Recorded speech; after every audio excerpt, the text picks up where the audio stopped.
Boker Tov, everybody. Shalom Aleichem. Ephraim Schwartz calling you here back finally after 2 weeks in the Chutz La'aretz, in the diaspora, back in incredible Eretz Yisrael. And it's incredible to be back. Mirz Hashem, all of you will soon be zeichet to go ahead and be here as well, together with us, together with me. In my email this week I wrote, I said, it's the first time I really felt homesick when I've been in America. Usually I'm too busy over there, this and that, and enjoying or different things. This time was just a sense of, I want to be home. And Eretz Yisrael is my home, and it's where we belong. And the truth is, this is the season to be home. We're in the middle of the 3 weeks now. I came back. I flew back on Shiva Asar B'Tammuz, and it was an incredible feeling, being on a plane, Shiva Asar B'Tammuz, the day the walls of Eretz Yisrael, of Yerushalayim were breached. It was the beginning of really the process, or the middle of the process of our exile. And here I am coming home on a plane full of Jews to Eretz Yisrael. And it's a sense that enthusiasm is really what brings us closer to Eretz Yisrael, that chukah, that love of Eretz Yisrael. And it's interesting that we read Parshas Pinchas this week. And in fact, I saw brought down in the Sefer that sometimes we have Chukas and Balak together, which we didn't have this year. And sometimes we have Matos and Maseh together. The reason why sometimes these two are, this is in order that Parshas Pinchas should be part of the 3 weeks. That we should read the Parsha of Pinchas in the 3 weeks. Because Parshas Pinchas contains in it what the Torah calls, what Chazal call, Chavivas Eretz Yisrael, the love of Eretz Yisrael. It talks about the division of the land. The Jewish people are sitting on the banks of the Moab, and they're about to come into the land. This is really the end of the beginning of the beginning and the end of our Golus. And it's that in between time, really, where Klal Yisrael is getting these messages, and the enthusiasm for Eretz Yisrael is growing more and more. And we're introduced with the Benos Tzlafchad as well. And the Torah introduces Vatikravna, Benos Tzlafchad, Ben Chefer, Ben Gila, Ben Macher, Ben Nasha. Go through a whole lineage of them all the way back. Ben Yosef, to go back to Yosef. And Rashi tells us over there, why does it go all the way back to Yosef, right? All the generations, in order to connect them to Yosef HaTzadik. Yosef had love for the land of Eretz Yisrael. Ubenosov and his daughters, great-granddaughters as well, had that same love, that same passion for Eretz Yisrael. Yosef had passion for Eretz Yisrael, Rashi tells us, because he wanted to be buried in Eretz Yisrael. He made the Jewish people promise on his deathbed, bury me in Eretz Yisrael, take my bones up with you. And the daughters of Tzlafchad as well wanted to be, had a love for Eretz Yisrael, because they had this passion. They went to Moshe Rabbeinu, even though they weren't supposed to inherit the land, because their father had died, and the inheritance until that point in time, they only knew that the inheritance goes to sons, and there were no sons, so it would go to brothers or uncles. And they said, we'd like to have a portion as well. That came out of a love for Eretz Yisrael. And in the Eretz Yisrael section of my email, I said an incredible idea that just kept exploding and going more and more and more deeper, with really 2 questions, right? The first question was, why is it that, who says, if you wanted to be critical, you wanted to be cynical, right? Who says that the reason why the daughters of Tzlafchad wanted to come to Eretz Yisrael, came to Moshe to demand the inheritance, is because they had a love for Eretz Yisrael. Maybe they wanted inheritance. They want to have a piece of property, right? It could be Miami, it could be Uganda, it could be Africa. Who says that came out of a love and a passion for Eretz Yisrael? Right? It's inheritance, it's money, why not? Maybe Miami.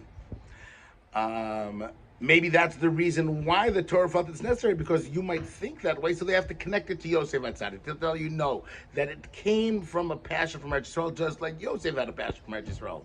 But again, if I'm this cynical, skeptical person, I would ask the same question. Who says that Yosef had this passion or this love for Eretz Yisrael? Yes, Yosef wanted to be buried in Eretz Yisrael. I mean, a lot of people, live in Chutz La'aretz their entire lives, and they want to be buried in Eretz Yisrael. Who said, I remember seeing this cartoon once where this young boy comes over to his mother and says, Ma, they go to Eretz Yisrael the first time. I want to live in Eretz Yisrael. So when you get older, you'll be able to live in Eretz Yisrael.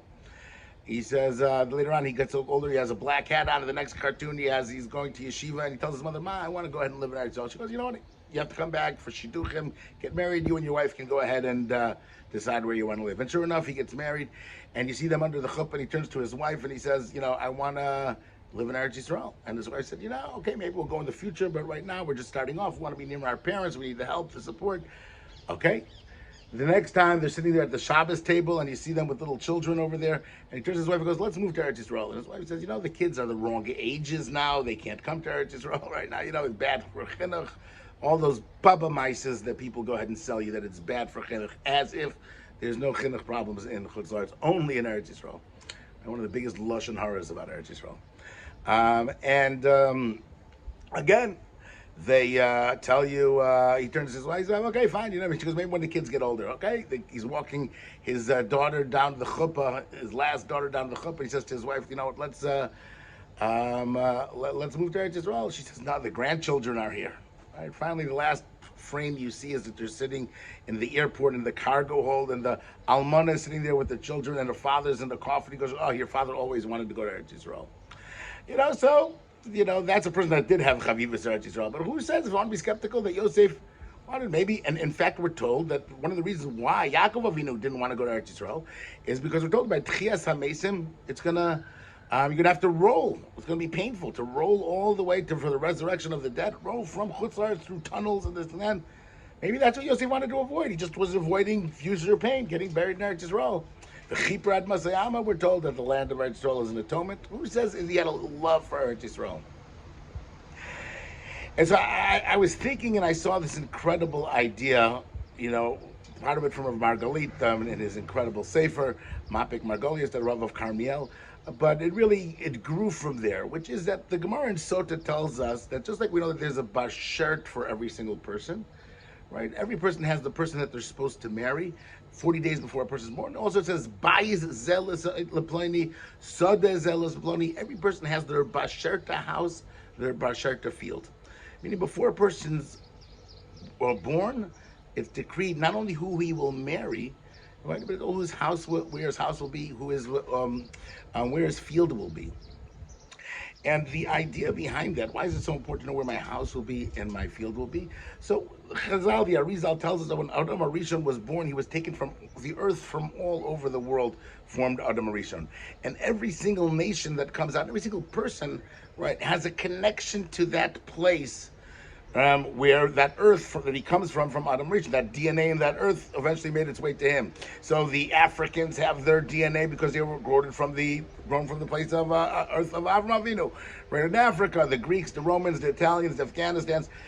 Every Jew, however, that came out of Adam HaRishon, they came from Eretz Yisrael. Their DNA comes from Eretz Yisrael. May Afar Tashuv, right? When we go ahead and come from earth, we have to return after we're death to earth. We're returning to that place on earth, right, where we originally came from.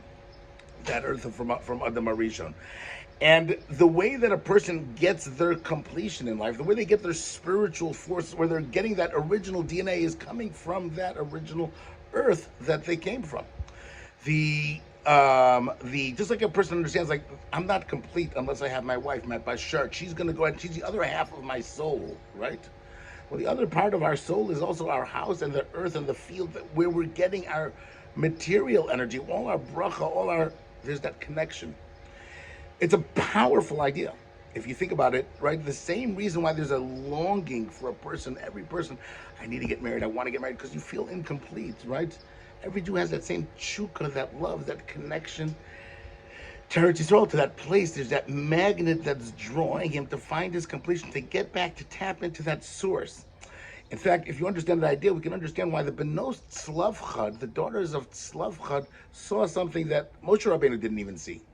Right? Moshe Rabbeinu had no idea about that the daughters are going to inherit, that they have a portion, right? Because the Benos Tzlafchad had their own negias. Our soul is connected over there. We feel that pull, that longing, that our portion in Eretz Yisrael, we know it must be there.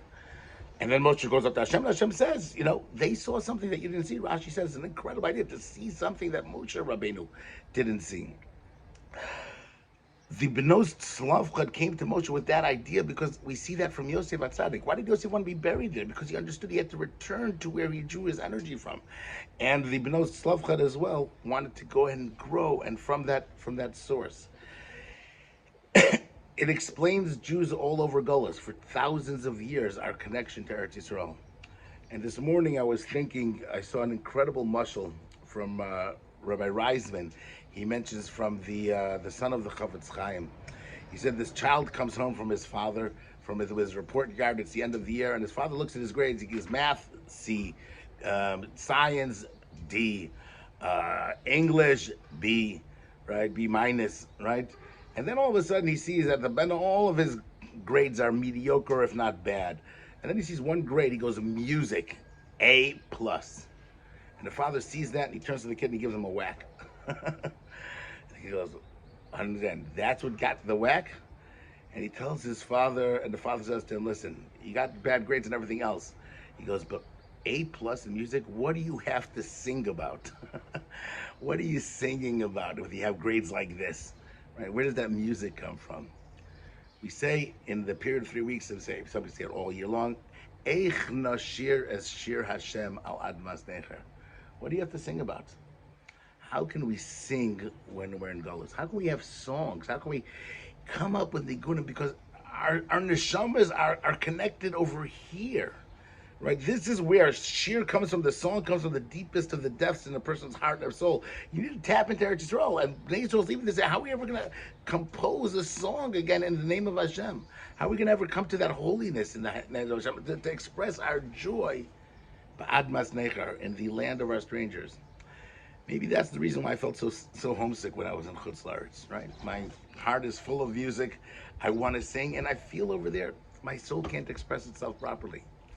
The 3 weeks, we're told, is the time when we come home. It's the time when our souls should be longing for Eretz Yisrael and use that energy to come to Eretz Yisrael. We read this Parsha about that love, and Amir Hashem, if we increase that love, then Bein HaMtzarim, we should celebrate the holiday of Tisha B'Av.